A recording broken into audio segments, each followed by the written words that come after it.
Two, 1,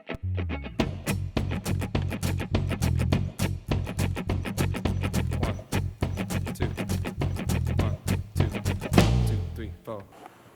Howdy.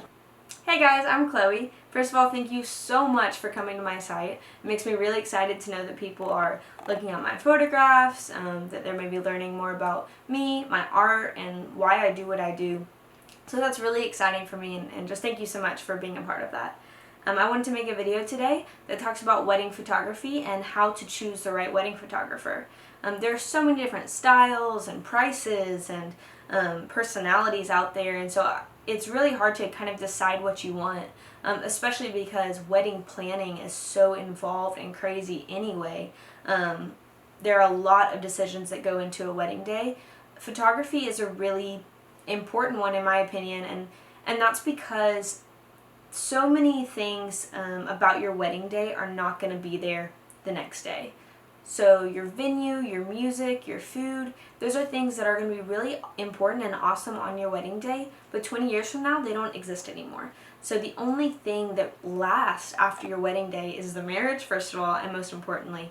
And second of all is the media that was recorded during your wedding day. And so that's why wedding photography, videography, stuff like that is actually really, really important. There are a lot of different people around these days, and so I wanted to maybe offer some words of advice, things that you should look for in your wedding photographer. And even if you decide not to go with me, I hope that this was really informative and helps you make your decision. Through these things I talk about, I'm going to be talking about my approach to them so that hopefully you'll get a good sense of what I do and why I do it. So here we go. Gather up images that you love. Wedding photography doesn't have to be wedding photography. And then look at them and figure out why you loved the photographs that you chose. It might have to do with the moment captured, or the colors, or the lighting. And so when you actually gather a pool of those things, you can start to have more clarity in your head of why you like those things and what you like. And so I would say that's the first step.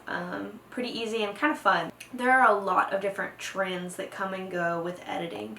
If you think back to like your parents' wedding photography, they might have like one of those kind of creepy double exposures of like them like really close up and then really far away. Or maybe they have like sepia tone photographs. Those are trends, that were popular then. Some trends now, you have those really light and airy and bright photographs. These are going to be really high exposure and kind of atmospheric feel to them. You also have a trend of making photos really warm and yellowy and desaturating greens. That's another look that's kind of popular right now. For me, I like moodier photographs, kind of true to life, not really bumping the shadows when it was dark, but kind of like keeping it that more moody feel. The important thing about the editing style is just the longevity of your photographs. In 20 years, will this photograph still look classic? Will it still look like your actual wedding day? Is this good documentation of what your day really looked like? I'm all about honesty in wedding photography. I would hate for my clients to have photographs that didn't really represent their day well. Another thing to look for is types of photos. When you look on someone's Instagram, someone's website, stuff like that, all of the photographs they post are going to be the highlights. So they're going to be their favorite photographs. And so you should reach out to your photographers and ask for a full gallery. And so that'll let you see the expanse of the types of photographs that they take during the day. So you'll get to see the family photographs, and you'll get to see the candids and stuff like that, and you can see what they really focus on. Is everything more posed, or are there a lot of candids? Just different stuff like that. It'll give you a better idea of the kinds of photographs that they take.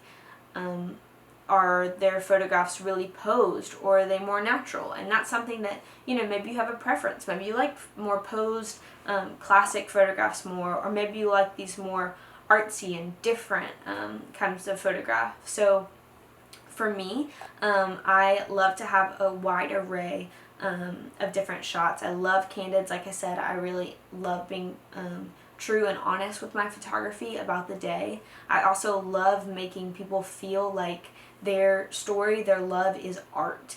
And so I love making kind of different photographs that not everybody has. I think that's really, really cool. Another topic is the photographer themselves, with personality and with their photography style.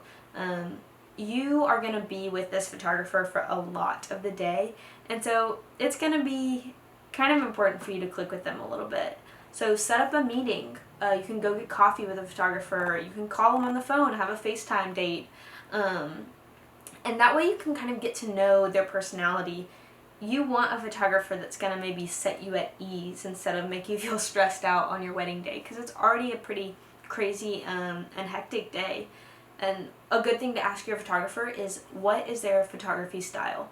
Are they more fly on the wall and kind of take a step back and aren't really super involved? Or are they right there in the middle? And, do they dance on the dance floor, or they kind of take pictures on the end? I think that I personally am a little mixture of both. I think that the best photographs taken on the dance floor come from the dance floor. The rest of the day, I like to have a combination of taking a step back and being present.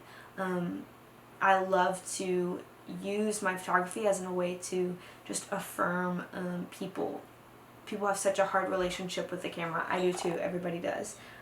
We see our photographs and we just don't really like it.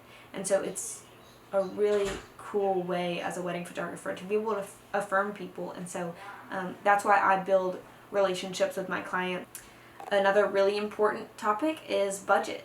How much are you willing to spend on wedding photography? A lot of the times, you get what you pay for, and so you're paying for a lot of experience, you're paying for better quality equipment, all sorts of things.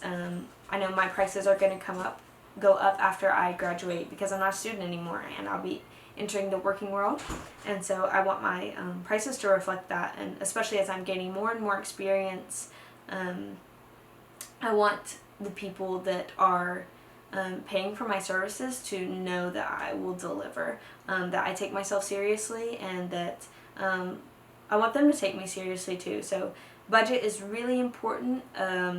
If you're trying to kind of cut corners, a good place to go with budget is to the students, people that are really learning and you think that do a great job, but maybe their prices are lower because they have the student name on it. So that's maybe a good place to look for lower budget weddings.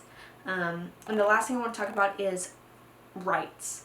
You need to talk to your photographer and see, do you have printing rights? Are they going to have a watermark on all of your photos? That kind of stuff is really important. For me, I give all printing rights to my clients and absolutely no watermark. I want them to be able to blow these pictures up and put them all over their house and all over the walls and share them with all their friends and family on Facebook and Instagram and all that stuff. So that is all I have. I hope that this has helped you really inform your decision on choosing a wedding photographer. I think it's super important. I know it's important to you guys. So thank you so much for listening, and I hope this helped.